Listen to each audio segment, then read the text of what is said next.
Okay, good morning, everyone. Thank you for coming along to this webinar, which is part of the Sybiz Masterclass series. Today we're going to be covering stock management. So this is going to be heavily focused on the idea of the suggested purchase order routine and a lot of things relating to it. So we will kick right off. So generally speaking, the goals are talk about stock management with three key benefits: speed, efficiency, and accuracy. Those are the sort of principles, as it were, with the key goal being we want to make sure that your organization, based on the intelligence that we're feeding it via vision, has enough stock to manage your day-to-day and less stock just hanging around on the floor doing nothing. And the result of that, of course, more dollars in the bank and less time spent as a sort of side goal, less time spent putzing around with your stock. So we've got a bit of a general structure, which is going to be talking about more general things first. So a general overview of suggested purchase orders and its functions, and then more specific ideas. So we're going to go through a specific example with a single product and a run through more generally. We're going to talk about a couple of those supplementary features called top up and suggest on purchase orders themselves. And then finally, we're going to look at alt by locations. Now, this is a new feature, but also as just a quick note, the presentation in total is probably going to go for about somewhere between an hour and an hour 15. But if you don't have multiple locations, the whole alternate buy stuff mostly pertains to those of you out there who have multiple locations. So if you're really just not interested, you're welcome to depart at that time. You're also welcome to stay, of course. But if needed, you can cut your stay short just a little bit at that point, and I'll flag that, of course. So as a quick bit of audience guidance, as it were, who's this for? Of course, it's going to be anyone dealing with inventory, but of course, it's more that purchasing side of things as opposed to the stock's already there and you're just shuffling around the floor. If you've already used a lot of suggested purchase orders, that's fantastic. We'd love to hear that. However, the webinar itself, it just might be a little less valuable. Our assumption at the moment is that you don't know anything about the suggested purchase order routines. We think there's a lot of people out there who could get value, but just don't know a lot about it. So that's sort of our base assumption. So if you know a lot already, you might not see the sort of full value, as it were, but you might still pick up a thing or two. So we absolutely encourage to listen along. The other warning, of course, is that, look, suggested purchase order, I could talk about it for 5 hours. I could talk about it for 10 hours, probably. There are so many layers of depth to it, but we can't cover everything today. We've all got places to be. It's Friday. I want to go to the weekend, and I'm sure you all do too. So there's going to be a lot we're not covering. If you've got an idea, you sort of hear something and you want to know more, talk to us, talk to your business partner, get a bit more detail that's catered for your particular scenario, because obviously we're going to be speaking very generally and very broadly today. I touched on this slightly just before, but some of the stuff we're going to talk about today is 2410, which hasn't been released yet, as you know. Some of that content's been captured with a pre-release version of 2410 that the development team have been very kind to share with me to show you. But of course, that's all going to be subject to change potentially. So just that warning there. So starting off very generally, suggested purchase orders. Now, for starters, I'm going to start calling it SPO because suggested purchase orders, doesn't exactly roll off the tongue when you have to say it 50, 60 times. So SPO. So what is it? It's a data-driven utility that creates a series of purchase orders on the fly to fulfill currently outstanding orders and expected usage of inventory over a given period of time based on history. Those predictions can be driven by movement or orders, including assemblies, components, and their manufacture. We'll obviously be going into more detail as we go along with this presentation. There's a lot of settings that go into it. So product location level reorders, which is minimums, maximums, supplier level minimums, and so forth. And another key is going to be the product level preferred suppliers settings, which includes specific units of measure, quantity breaks, minimums, and that's going to be at that product level. So let's dive in a bit further. So before you even think about loading the suggested purchase order grid, or you use SPO, you want to set up a lot of things. And of course, we're going to go into more detail on these specifics as we continue through the presentation. So the first thing is product locations. So whether you've got one location or many, you will have product locations set up, and there's going to be a lot of settings against them. Before SPO, these are probably going to be quite meaningless to you. Reorder level, maximum level, and days to deliver, which is sort of like a lead time. They're going to be very important to set up to make sure that the utility and the functionality of SPO is being used to its greatest effect. Product preferred suppliers is a big one. So essentially that the system knows who you're buying from. And that's going to be things like unit of measure. Maybe this supplier is only selling you cases of goods instead of units. Quantity breaks, maybe that they'll only sell you in packs of 6. They won't sell you in 4s, they'll only sell you 6s. And finally, a minimum quantity. Is there a minimum amount that you have to order from this particular preferred supplier? And also at the supplier level, a minimum order amount and a minimum free into store. So they might offer you free freight if you order over a certain amount. These are nice things to set up. And of course, throughout the presentation, more detail, certainly. So the overall goal to sort of synthesize it all is, you might remember this from the previous management grids presentation, and I sort of, I said a lot of things very, very quickly to sort of overcomplicate it a bit as a bit of a sight gag. Today we're going to translate. We're going to tell you all, what is this doing for you? So we're going to start off quickly by focusing on the supplier idea. So what can you do at a supplier level? So as opposed to looking at each individual product. Supplier level is it's the bread and butter. It's going to be the bulk of work. And primarily this is because it's going to give you a lot of, I'll say, quick options. In many cases, especially once you've used SPO for a while, the idea is you've got it down to a good knack so you can do things at bulk. So at a supplier level, you can do things like just buy everything suggested. So you can press this button, set to order quantity % of suggested, 100%, easy. You can buy to a maximum. You can buy to that free freight level. So let's say you need some things, but you just want to get that free into store because it's going to save you some money. So you can press that button. You can just say, I want to spend $1,000 today. I need $1,000 of stock, so I can top up the specified value. Or you can also move these goods to a different supplier. You might have multiple suppliers you can buy a different product from. You might realize you only need 1 or 2 things from this supplier. So if you can spend a lot of money at a different supplier, you might be able to make a free in store value or some other discount that they offer you for buying in bulk. So you can just move the goods off to a different supplier. There's going to be some examples of this in action a bit later, but I just wanted to sort of give that general idea first up because it's going to be very important.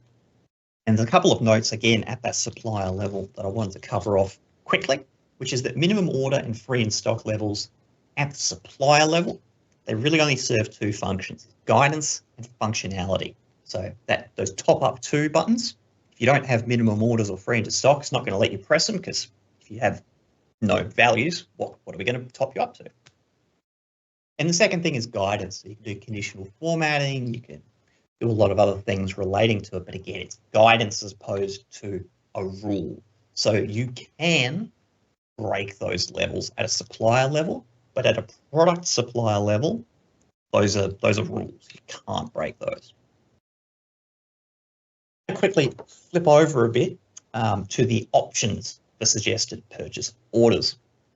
So these are very much the drivers of the functionality. They're going to tell the system what you care about. So for starters, you can do some filtering. So that's going to be up top in that general section. Location, suppliers, set a date, just show everything, and so on and so forth. Showing everything is essentially saying, even if the system doesn't suggest that you buy anything, just show me anyway. In regards to the actual functionality itself, there's these two main categories, which is history, which is what happens in the past, and orders, which is what's happening right now. So what outstanding orders we've got. Which is best is really going to depend on you. Maybe the answer is actually both. You want to use history and orders. Maybe it's one or the other. This is something you're going to have to think about, and I'm hoping that the information that we provide today will, pardon me, provide a bit of guidance as to which may be a better option for you. We'll start off quickly with a bit of order entry. So this is extremely simple. It's going to consider all sales orders with delivery dates, not transaction dates, but delivery dates, up until the selected orders up to date. So you might want to make sure that you've got enough stock to fulfill all the orders that you're expected to deliver in the next month or the next 2 months or some other scheme that you desire. So pretty simple, not too much detail required there. History is it's a predictor. It's not forecasting, as it were, because it's only using information from the past, but it can be a way to predict. So movement is one of the history types, and that's based on deliveries, manufacturing, etc. Or you can do orders, which is the same thing, but it's just orders that happened in the past. You've got those two options in regards to dates or days. As a note, if you selected days, you'll be able to change the amount of history days, which you can see in that screenshot, second to last row, and dates will just be grayed out. You won't be able to touch dates, and vice versa, of course. Frequency in days is a weird one, though, and I do want to cover this in a slightly more detail. It's essentially a multiplier to account for if you want a different history length compared to order frequency. So I've got an example scenario here. If you wanted to consider the last 3 months of sales, but order for a month, you want to keep a month's worth of stock. So what you would do here is you do something like this. You've got history option equals days, which is 90, and your frequency in days is 30. And in this scenario, let's say that you've got absolutely no units of the item, and you've got no purchase orders, no sales orders, and you've sold 90 units in the last 90 days. With frequency in days of 30, SPO would now suggest buying 30. So it's that multiplier idea. That covers off the sort of the very broad feature. Now, I believe that SPO is best to cover in the context of doing, because again, it's a very large piece of the software. I would hazard to argue at least that SPO individually is the most complicated thing that we've got in the software. So we want to go through a specific example. So we're just going to keep this as simple as we can. We're going to look at one product, and then we're going to look at how that interacts with SPO using a bunch of different settings. I'm hoping that that will provide a good set of examples to sort of give you the idea of what you can do at scale. So first things first, of course, how do we give an example of a product? We create a new product. So we've got our webinar, What's a Majig? And I've just provided the settings here. It's very simple, diminishing stock. It's 1 unit of measure that's just itself, average costed, about as simple as you can get. So first thing we're going to look at is product location. So we've got our 3, I'll call them the big settings here: reorder level, maximum level, and days to deliver. Reorder is effectively a minimum, and so that's the easiest way to think about it. Whenever you go through the SPO routine, it will always make sure that in our example, we've got 4. So regardless of how many if we've got less than 4 on hand, it'll say order up to 4. It'll always make sure we've got 4. Maximum level. So right now in your systems, it should say 0 or -1. In 2410, we've made a bit of a change there. If you want no maximum level, it's blank. But right now, as of today, you'll want to set it to a -1 for no maximum, or alternatively, of course, an actual number. And that's exactly what it means on the tin. It's a maximum. Days to deliver is like a lead time. So if you know that it's going to take 3 days for you between ordering the goods getting here, you put in 3. Maybe it's 0 because the place you're ordering from is just down the road. Maybe it's longer. Obviously, this is most likely going to be somewhat of an estimate, but it's always good to have something because that is going to tie in to the functionality, and we'll cover off the hows of that just a bit later. Moving on to the Purchases tab, there's two things we want to cover here, preferred suppliers and stock replenishment. We're going to look at stock replenishment first. So there's three options here: standard, sales only, and ignore. Standard is standard. It just works exactly, no changes, nothing, it's just normal. Sales only is an option, so no matter what SPO settings that you provide, it'll only consider current orders in the system. So for example, this might be a particularly expensive product or one that you just don't want to have on hand, but obviously you still want to fulfill any outstanding orders for it. So you might set up most of your products you want to have on stock, consider history, so on and so forth. But this one in particular, you just want to cover the current orders and that's it. You select that sales only stock replenishment option. And finally, ignore. So you never want to think about it. Just send it into the abyss, never think about it again. Click ignore. Let's move on quickly to preferred suppliers. So there's two big things that we want to consider here. That's quantity break and minimum quantity. So quantity break is a multiple of the item in base units that must be bought from this supplier. So again, they might only be selling you cases, and those cases are cases of 6. As said though, this is base units. So if you've got your base unit as say 1 and then a separate unit of measure for 6-pack, you'll need to put 6. Even though you're only ordering 1 6-pack, it's base units. And of course, the other one being minimum quantity, again in base units. Maybe you're ordering in 6s, but you have to order 30. So you have to order 5 6-packs. You can put that in here and that will be enforced. Finally, you might have noticed that there's another dates to deliver here. This is an override. The easiest example I can think of is that mostly it's going to take 3 days for you to get goods to your location. But this, you might have a secondary preferred supplier that's overseas, so it's actually going to take you 30 days.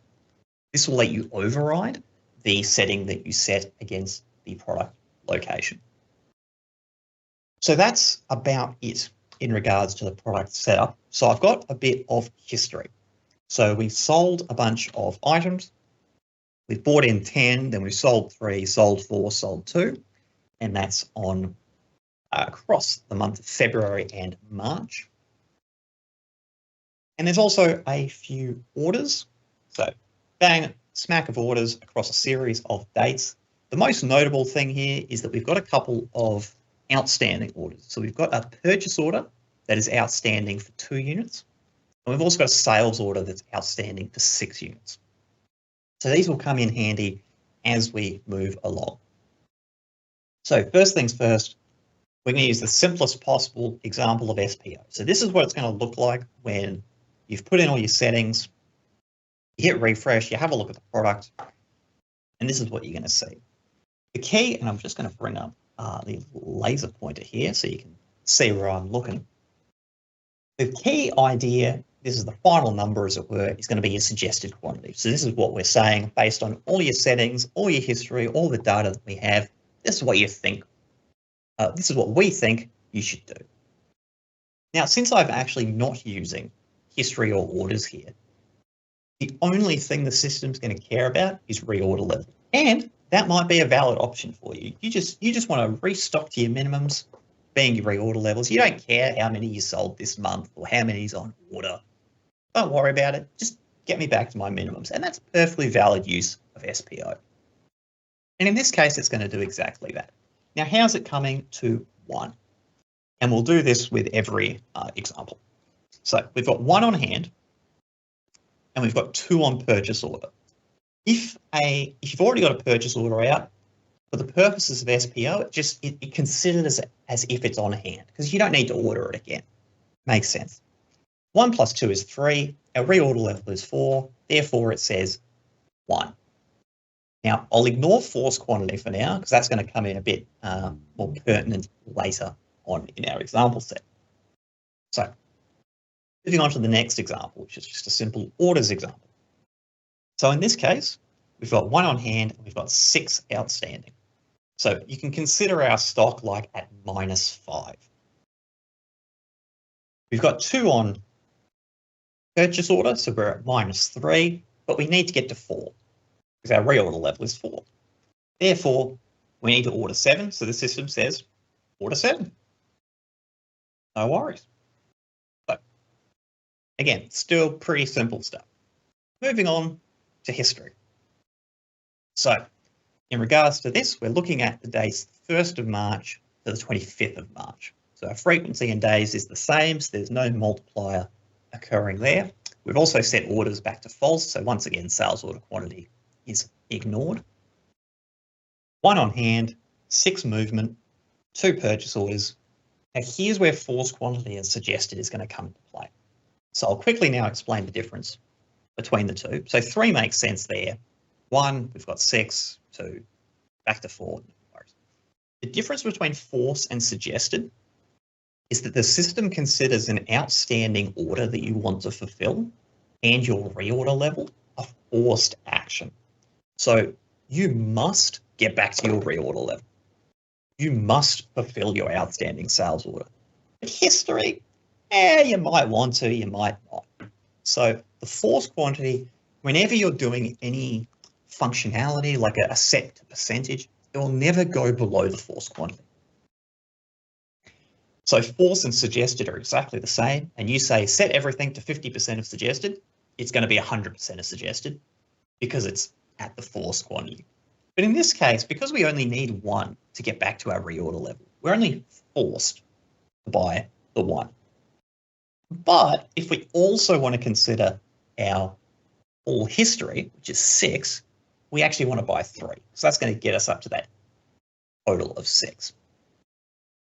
Now, before I move on, we're just going to quickly go back to our history here. And I'm just going to remind particularly of this delivery. Now, in our previous example, we were only looking up to the 1st of March. So our 4 and our 2 deliveries here.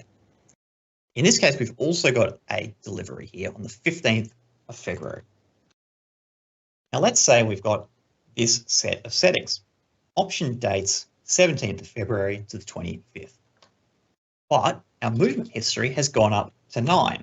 So it's now including this 3. But it's the 15th of February. Our option is to the 17th. The reason for that is our days to deliver. The days to deliver effectively is an additive item. Because we know it's going to take 3 days for the goods to get here from order to delivery, we need to actually consider an extra 3 days of history. Because if I don't have any days to deliver, I don't consider that. But I want to consider 37 days worth of history. I'm going to run out of stock because the goods won't actually be here for that period of time. So we add those 3 days on. So now we've got 9 history. Similarly, orders, as I put here, I've just put an extra order into the system. For this example, we've got orders up to date of the 26th of April. But here is an order for the 27th of April. And it's exactly that same idea. We want to make sure that we can consider the days to deliver as well, because the goods not being there for those extra 3 days, it's going to cause problems if we don't consider it. Pardon me.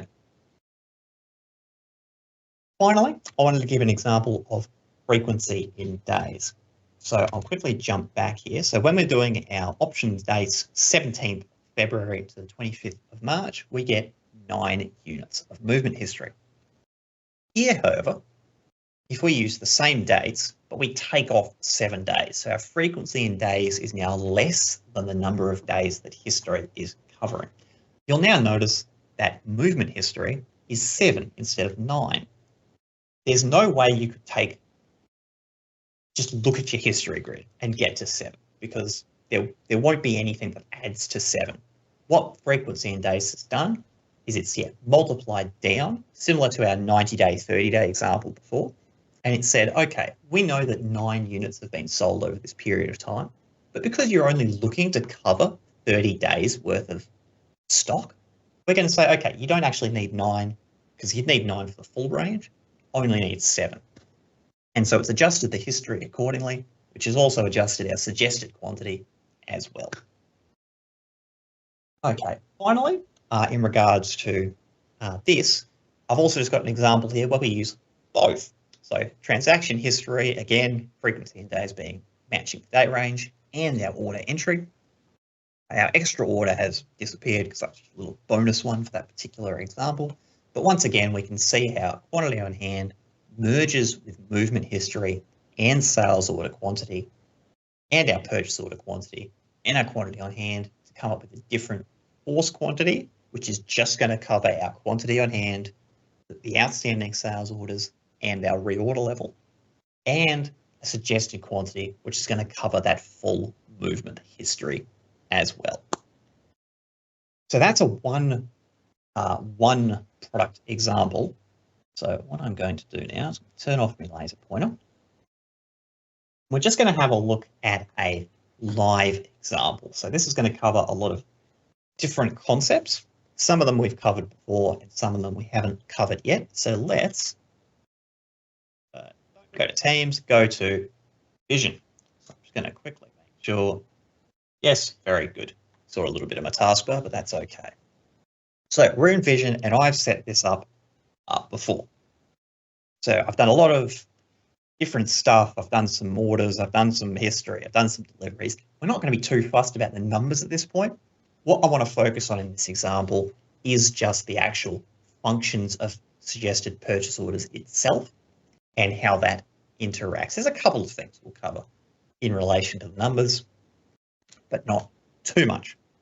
So the first thing I want to look at is we've got 3 different suppliers here wherein we are being suggested to purchase items. I have not clicked show all supply products.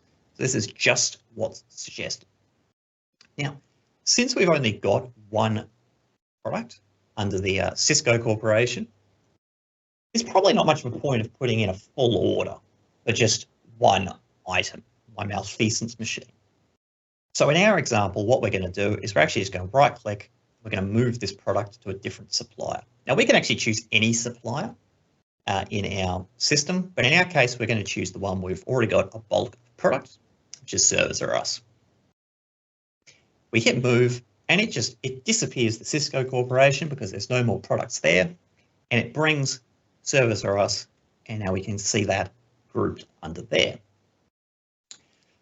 You might have noticed that this row is red, and we've got minimum order of 50 and a free in stock of 100, so 50 and $100. The reason for this is that I have set up, if I can get there, a conditional formatting rule. I've actually got 2. The first is I'm looking at order shortfall. I'm just saying that if its order shortfall is more than 0, put it in red. And then as a secondary item, I've got free in stock shortfall. If it's more than 0, put it in yellow.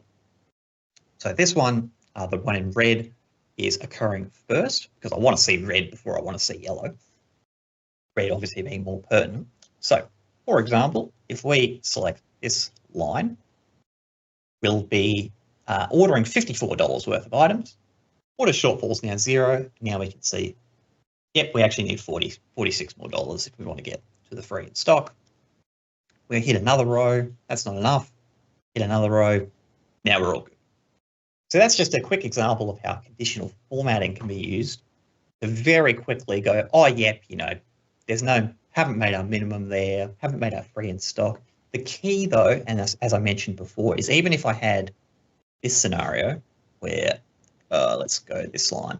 So let's say I wanted to order these items, even though I haven't actually made my minimum order, the system will let me process this order. There's nothing stopping me from processing this order at a system level.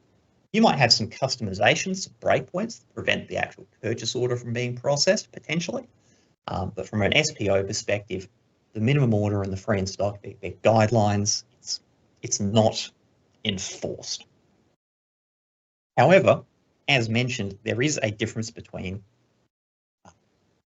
the supplier level minimums and the product level minimums. And that's an example that we're going to look at here with our conniving component. Sorry, no, that is the wrong item. It is the, which one is it? It's the frenetic freons, sorry, that is that example. So in this example, we have 3 on hand, and we've got a reorder of 6, but it's suggesting that we purchase 4. Now, there's no way you would be able to figure that out just looking at this line. The reason for this is because under my preferred supplier, I've actually set a quantity break of 4 and a minimum of 4 as well. Actually, you know what? Let's make this even a bit more complex. Let's actually set the minimum to 8 as well. Bit of editing on the fly. So in this regard, if we actually wanted to manually type out a quantity and we put in 3, it's going to say no. It's not meeting that quantity break of 4. Okay, fine. So let's do 4. Well, actually, I haven't refreshed, so I need to refresh to actually get the edit that I put in. That was a very silly thing I did. So 4, not 34, 4. There we go. Now it's got it. Quantity order does not meet minimum quantity. No worries. Now if I press 8, now it goes, okay, you've met your minimums, no worries. You'll also note the suggested quantity hasn't picked up to 8, even though we've got that minimum. That is another note, is that sometimes it can suggest things that technically aren't legitimate. But of course, those errors are there and they are pretty descriptive. So I can say, oh yeah, you've actually got a minimum quantity that you need to meet. And you might at this position go, oh, actually, no, we don't need these, so we'll just untick it. Or you might go, okay, we'll buy the 8, and you can obviously type 8 in manually. That's also another note. If you refresh, anything that you move is going to go back to its original position. So we'll move this back as well. But it's a good example of that. Now, where were my other items? That's right, the conniving component. So as the name of this item suggests, this is a component of an assembly. We don't look at the notes. Want to inquire. We inquire on this product. We will notice that it's only been purchased, and it's only been purchased. There has never been a sale against this item. However, it is a part of an assembly, the joyous joinery. And if we have a look at the joinery, we'll notice that this is what's been sold. It's been manufactured on delivery and then sold. But SPO has the intelligence in it to know, I don't want to buy assemblies. That'd just be silly. Why would I want to buy an assembly? I'm assembling.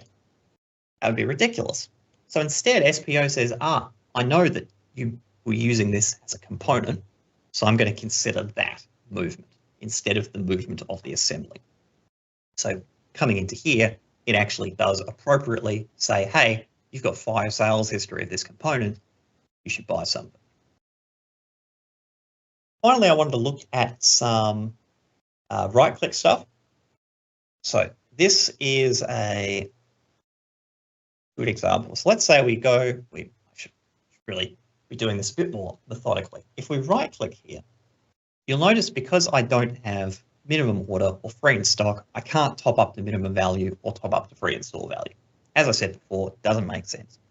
But we can say set order percentage of suggested. Now I don't have maximums here, so we won't worry about maximums. We'll do suggested. So let's say 50. If we have a look at our anthropomorphic apples, you'll notice that it's gone to 15 and the suggested is 15. That's not 50%, but as mentioned, the force quantity is going to be that sort of hard floor. And in this case, because the force is 15 as well, it said, no, you need to have 15, you're getting 15. In this case, it's very similar. Because 50% of 5 is 2.5, but the force is 4, so it says, no, you've got to have 4, bang. In this case, it's going to just round up. So 5, half of that's 2.5. Well, apparently by 2.5 of this particular item. So in the case of this item, it rounds up. Here's our example with our minimum. So we might say, no, don't worry about it. Get rid of that. Now gizmos 5, that's force, then that's managed appropriately to go to half. Now we'll also I'm going to go here, we're going to just select everything under this, which can be done there. There's also some options which I won't show off specifically, but if you right-click the header, the actual header itself, there's select all, which just, like it says on the tin, selects absolutely everything, and that's going to set it to the suggested quantity. Or you can do a set to order quantity for everything, or you can just do maximums for everything. So there's a lot of options that you can engage in with regards to bulking up your selections. So you could be as granular or as broad as you so choose. Now, the next question, of course, is, okay, well, I've got these products selected over a couple of suppliers. In theory, this could be 50 suppliers. I've just got 2 to keep it simple here. What do I do next? So we come down to this left section here under ordering, and we're going to hit generate. What auto-generate will do is you hit generate, it's going to create some purchase orders. If you've got auto-generate on, it's going to process them at the same time automatically. It's going to go straight through. What we would recommend is that especially whilst you're getting to grips with SPO and you're sort of figuring things out, we would say leave auto-generate off. It can save a lot of time, especially if you've got a lot of orders, but the extra control that you're going to have by generating and then processing is going to be worth it, particularly when you're gaining comfort. The other thing is that your breakpoints are going to have an opportunity to fire off. So particularly if you've got breakpoints, moving through each purchase order itself is going to be very valuable in relation to that. So we're going to hit generate here, and I've got auto generate off. So what are we going to see? Well, firstly, so we've got our 2 suppliers. You can see those in the background. It's going to generate that order. I could just press process here. I could put in some references. I could, actually, no, I never really needed 12 rhubarbs. I actually only needed 5. So I'll change that to 5. Oh, the price went up by, a lot. So I'll change that. Or whatever you need to do. I'm going to close this instead of processing, but just in case I need it again, but I promise that the process is the same. I'm going to not save that. And then once we're done with that first order, it's going to bring up the second. It's going to batch up what it can. But of course, for different suppliers, you're not going to be able to put in one order for multiple suppliers at once. That doesn't make any sense. So it's going to bring up that second one separately. Another note is that the software is currently rather locked. You can do some things, as you can see, but generally speaking, you're going to want to try and sort of keep yourself on the one track and complete all these orders as soon as possible. So the next thing here is you'll notice that this line has a warning against it, noting that this is not the preferred supplier for this product. Now, it's just a warning. You could, of course, ignore it, but just in case you've done something a bit weird and maybe it was accidental, that warning's going to serve to be a warning. And just like before, you can change some quantities, change some prices. Maybe that's actually it's tax-free, whatever the case may be. And then that's it. And via that, now obviously, as I said, I didn't process anything, but if you processed everything, you've now got a metric ton of purchase orders in your system, ready to be delivered, invoiced, reviewed, whatever the case may be. And in theory, did not take much time at all. So that's going to be it for the live demo just for now. So to summarize what we've just discussed, force and suggested numbers are reactive to those SPO options selected. So whether that's going to be history or your orders. And as said, force is what we're saying that you need to do based on the intelligence you've provided to us, like your reorder levels. And suggested is also considering that history as well. Reorder level is going to be a very significant factor, so you'd want to consider and refine, of course. That's something I haven't really mentioned, but of course, nothing is set in stone. If you realize, my reorder level is a bit low, it's a bit high, you can always do exports and imports. You can, realign all these numbers over time as you learn more. The other note, and I mentioned this before, history is not forecasting. It's suggestive, but you are going to want to put your own knowledge into it when it comes down to decisions. So for example, you might know that aggregating all your history over a year is pretty good for you. So you might say 365 days worth of history, 30 days frequency in days, bang, that's going to give you some pretty good suggestive numbers. But you also might know, hey, May is my busiest year. I sell 3 times as many goods in May as I do in any other month. So you might want to be doing your history month by month, and you just know, okay, I need to order more in May.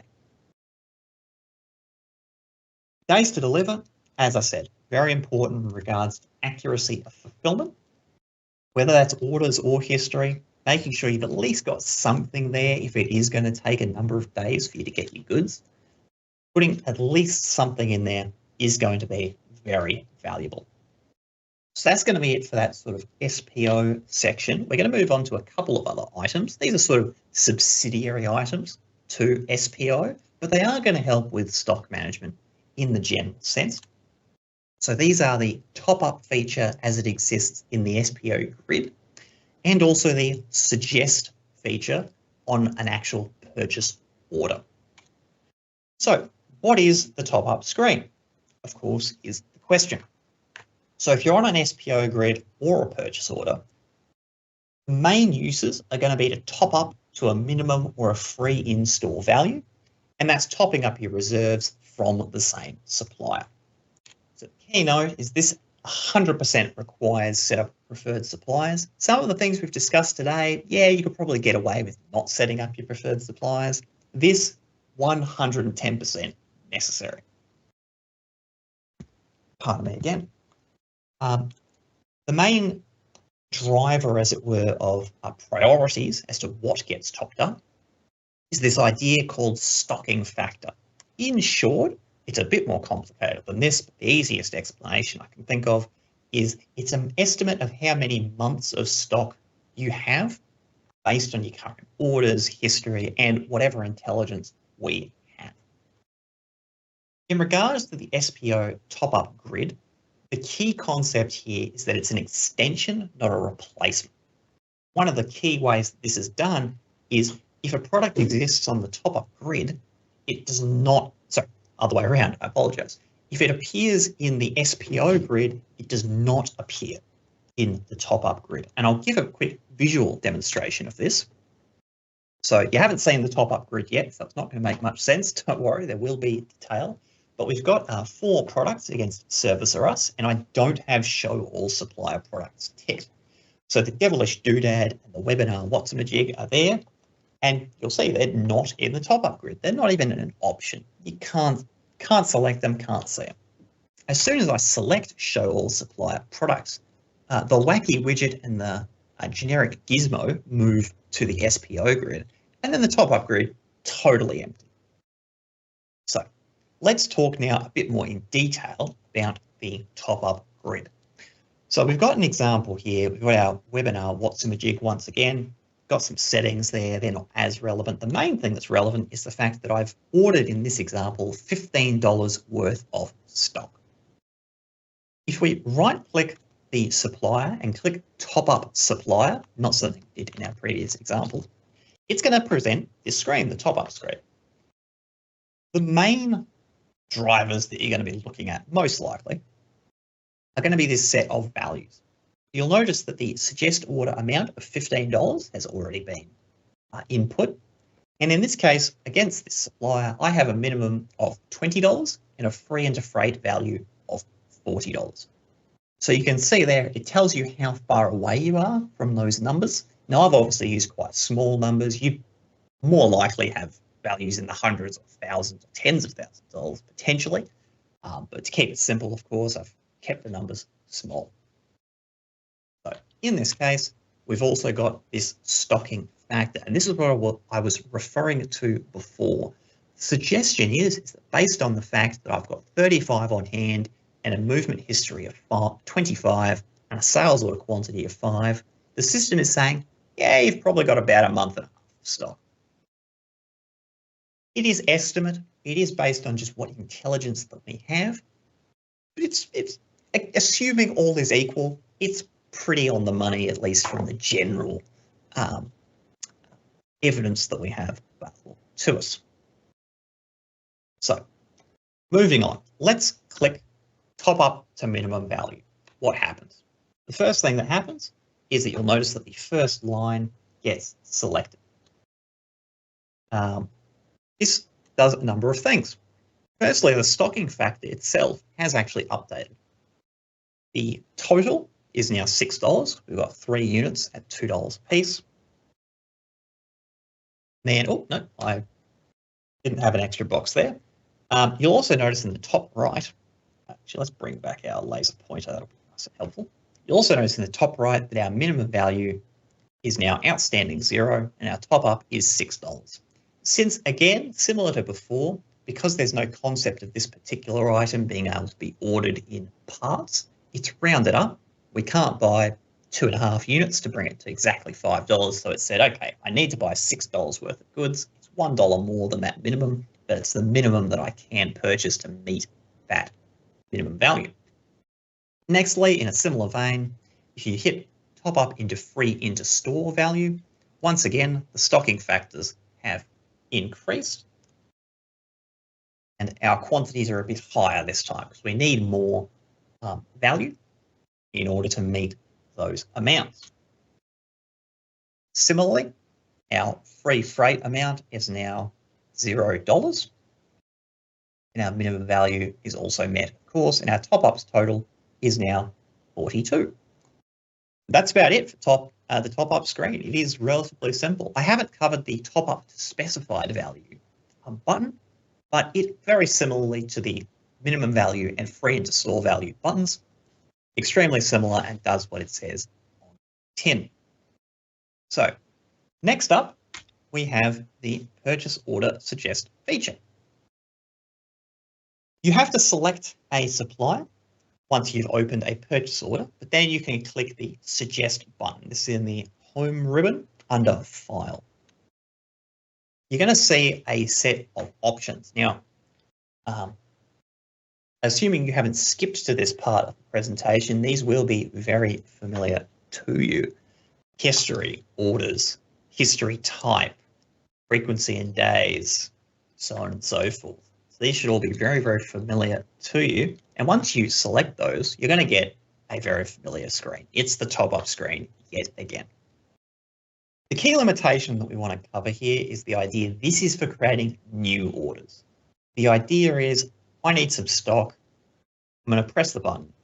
And what does the system suggest that I purchase from Sybiz or us or whoever happens to be the supplier of the day? If you have lines already in the purchase order, we're not going to delete them, but we also don't consider them. Again, the purpose of this suggest screen, this is less of a top-up and more of a, as I said, a new order. All the buttons work exactly the same though. If I press minimum value, it's going to give us 20 bucks of goods. If I hit free into store, it's going to give us $40 of goods. It's probably going to give us, I don't have any screenshots of this, but it's going to give us webinar lots of majigs because our stocking factor is 0 here. And we've got a higher stocking factor for our gizmos and our widgets. That is about it. So we do have that extra bonus section, the extended features of the alternate buy locations. So as said, if for those of you who don't have multiple locations or aren't interested in that particular topic, in just a second I'll let you go, but we didn't want to let you go without telling you about the next webinar, which is going to be about a new feature to Vision, the General Ledger Consolidator and its usage. This is going to be useful for those of you who have multiple companies in Vision in regards to bringing those GLs together.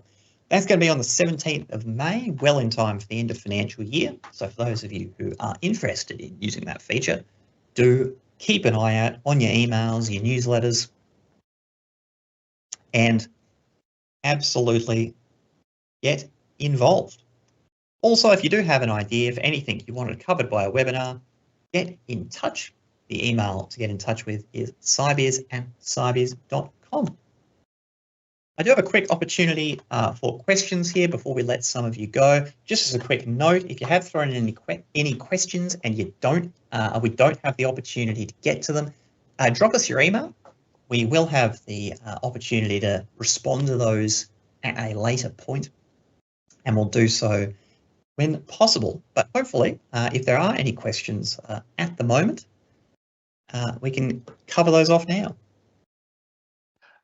Ethan, there's just a question that's come through. How do we handle seasonal stock? So I guess that's kind of, for some of us coming into the winter months, obviously there's stuff that we're going to be selling in winter that we haven't sold in summer, so it's no point looking at what our history was over the summer months. So how would you handle that with suggest purchase orders? Yeah, so in regards to seasonal stock, that is certainly something that's a challenge. As we sort of mentioned before, when it's not, SPO isn't really forecasting. One thing that might be useful is to simply look at last year's stock. So I'll just quickly go back into the software. Now, I don't have good examples of this in the software, but we can say, for example, go to these charts. Now, I said these will be thoroughly awful. In fact, I've managed to select the worst possible product because that has no sales on it whatsoever.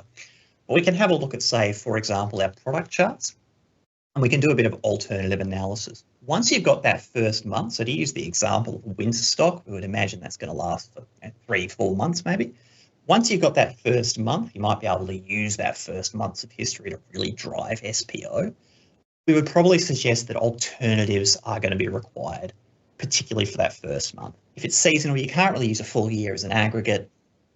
You can use outstanding orders, of course, that's going to be part of it. But from a history perspective, alternatives are going to be needed. A good example here is this sales chart. So this is just on the product inquiry, and this will show you what's occurred in the past year. You could also potentially use some sales analytics. Once again, this database isn't set up for that idea particularly, but the analytic could be rather particular. If we go to transaction months, we could just look particularly at the winter months that we're interested in. Instead of having charge, we probably want to have quantity instead. So I can bring that in there. As I said, I haven't set this up particularly for that question, but there's certainly enough depth in alternatives which are going to be able to drive some of your calculations.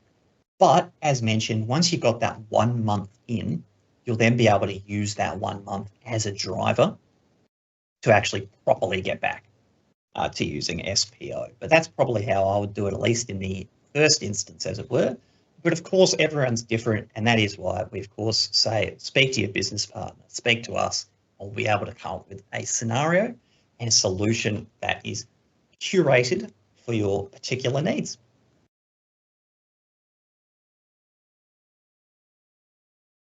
Any other questions at this time? And there will be another opportunity to ask questions at the proper end of the webinar. No, that was it for now. There were some other questions that had come through, but you ended up answering them in the next couple of slides. Beautiful. Thank you very much. And thank you to everyone who's asked questions. And as said, if there is something that we haven't gotten to, just drop us your email and we'll get back to it as soon as possible. If there are any more questions you think of in the meantime, there'll be another opportunity just at the end of this next section. But in the meantime, as said, if you aren't interested in the idea of multiple locations or things relating to that, by all means, I wish you all the best for the rest of the day and your weekend. But you are welcome to stick around. Those of you who are using multiple locations, of course, this may be very interesting for you. We're covering off a feature that isn't out yet, 2410. It's the alternate by location. And there's a couple of other 2410 features that will be very, very juicy for those of you who do have multiple locations, such as in-transit goods and transfer orders. We are now entering the 2410 territory in its near entirety. So as I mentioned at the start, if you launch up Vision today, you aren't seeing any of this. So do wait until 2410 is released. which should hopefully be soon enough. Keep an eye out on your newsletters and so forth for detail there. And of course, that asterisk of all content being subject to change before release. So, very broad overview. The general thesis is if you've got a warehouse or a central location where you purchase goods into and then distribute from there, as it were, that's great. You can just buy everything to there. But you don't sell anything from your warehouse. So you want to use that sales history from your branches. We'll call them branches for the sake of argument, your stores, whatever the case may be. You want to use that sales history from the branches. You're not selling anything out of your warehouse, but you still need to do that purchasing centrally. SPO as it stands today, look, it's doable, but it's certainly a bit tougher. And this is where alternate buy locations are coming in to support that concept. A couple of quick notes. If you upgrade to 2410, you have multiple locations and you just don't touch anything, you don't set up alternate buy locations, nothing's going to change. So if you have multiple locations, anything we discuss here, it's not mandatory. It might not suit you. So we say, if it's not going to suit you, don't touch it. But if it is going to suit you, then you'll get this changed behavior. But you don't have to. Nothing's going to change, though, if you don't choose to engage with this feature. The other idea is just on a sort of overall design philosophy. The idea behind this feature is minimizing stock investment, and a lot of decisions have been made based on that philosophy. So here's an example of that.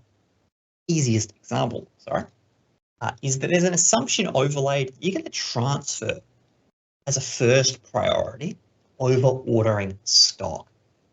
And you'll notice this as we move on, that sometimes there may be a scenario where you buy less than you need, but the assumption is that you've actually would have, your decision making is to transfer stock from location A to location B instead of just buying. We're going to go into more detail in some separate content to this because this is a whole new feature, and again, we could be here for another 4 hours. So, but I do need to give you a very quick overview of what a transfer order is, because otherwise, some of the things I'm about to discuss will make not a lick of sense. So, in short, a transfer order is like a stock transfer workflow.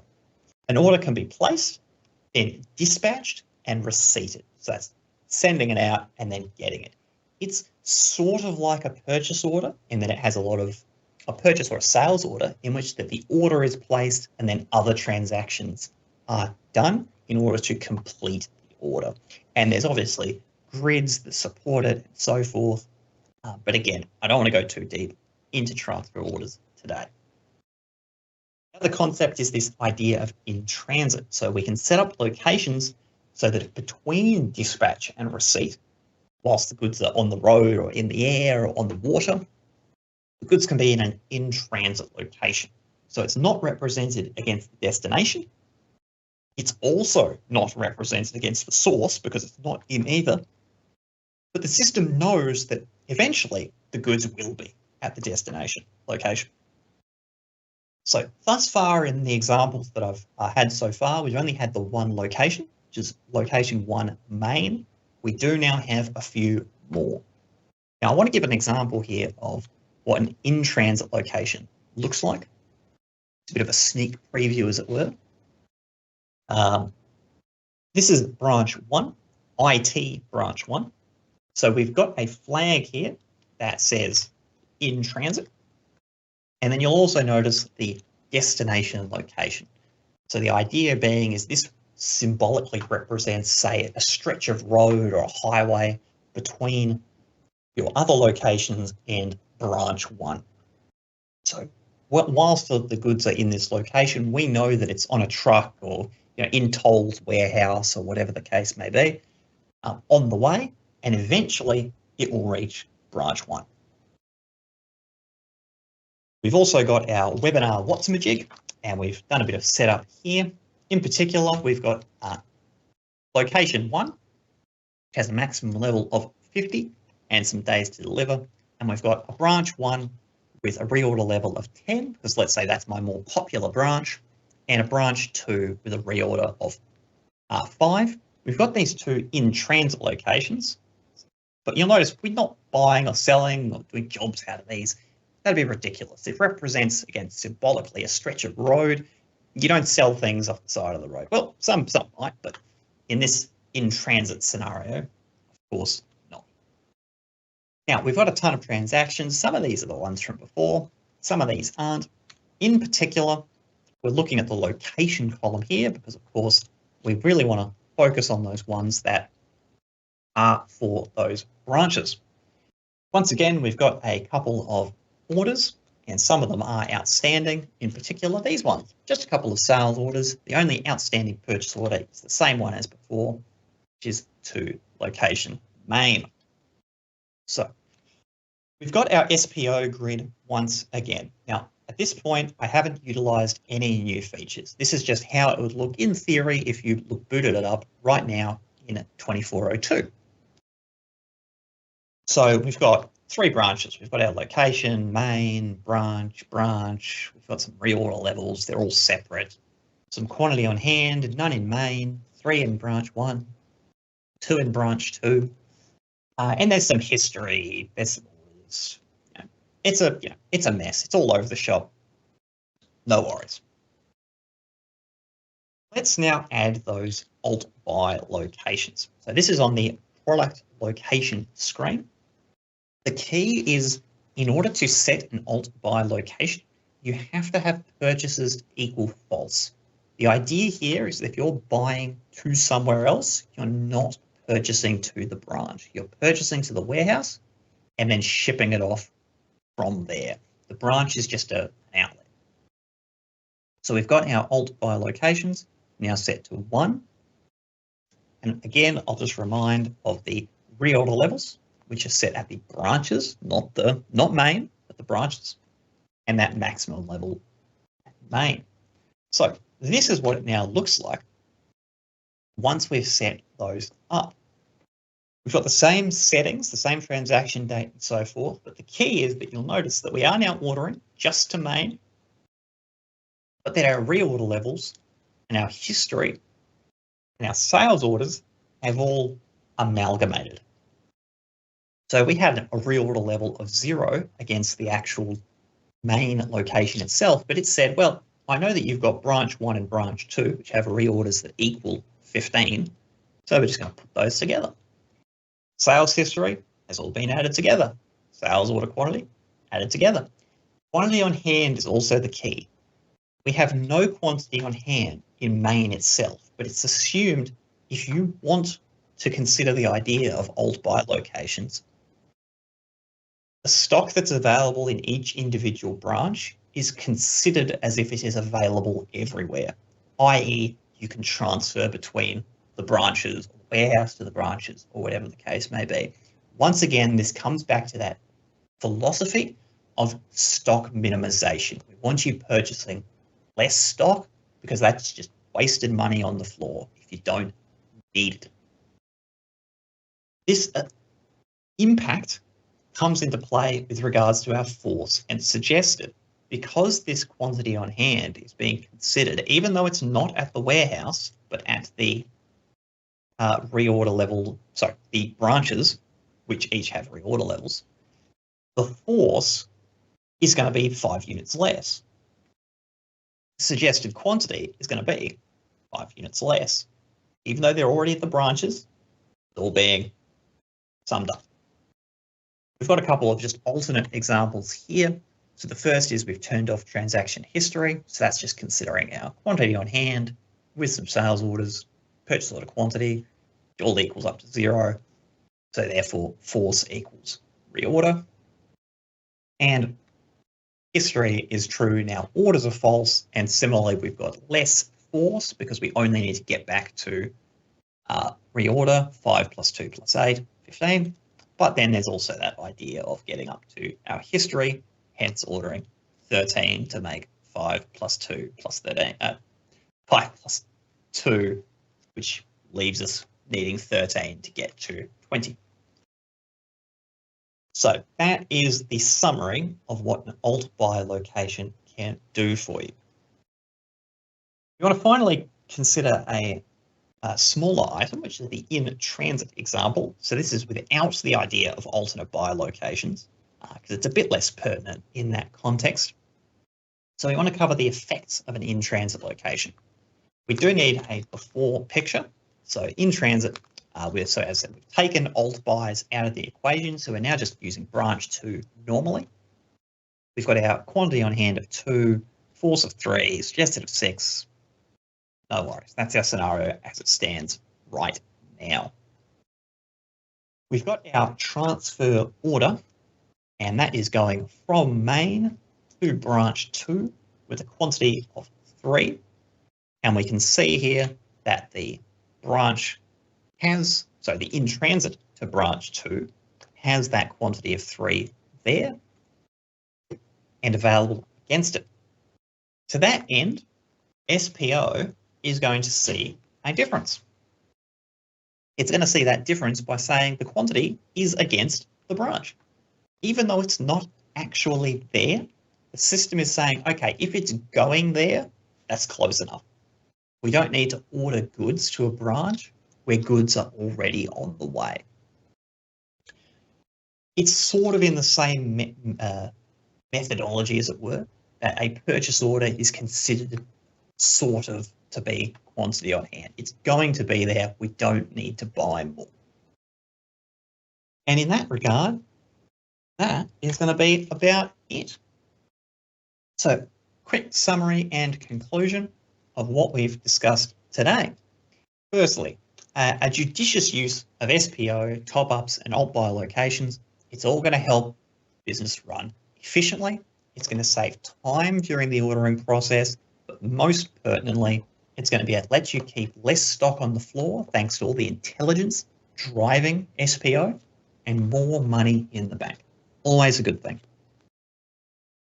Have any questions about anything covered today? Get in touch with us, get in touch with your business partner for more detail, clarification, anything else you might need, but more pertinently, for a solution that's going to be more catered to you. As I mentioned before, we've kept things very, very general today, but by necessity. We can't cover everyone's scenario at once. That would be simply impossible. Your business partners are going to know what you do better. They're going to be able to ask the right questions, get to the root of it, and be able to come up with, okay, this is how you should use SPO and its ancillaries to their fullest potential. And that's the goal of these masterclasses, is to expose you all, so to speak, to this power that you have at your fingertips and to make sure you're getting the most out of your software. So I do thank you all for your time today. I hope this was enlightening. Just a quick final opportunity, if there are any questions out there.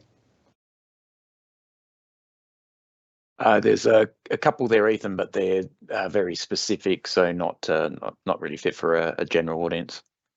No worries. So yeah, hopefully to those of you who did ask those specific questions, if you haven't got your email in those, please make sure you do so that we can get back to you when possible. And yes, to those of you who have sat through this, it's a bit longer than the standard hour, but hopefully the detail was worth it. I will wish you all the best for the rest of the day and the weekend. Take care, thank you, and see you in the next one.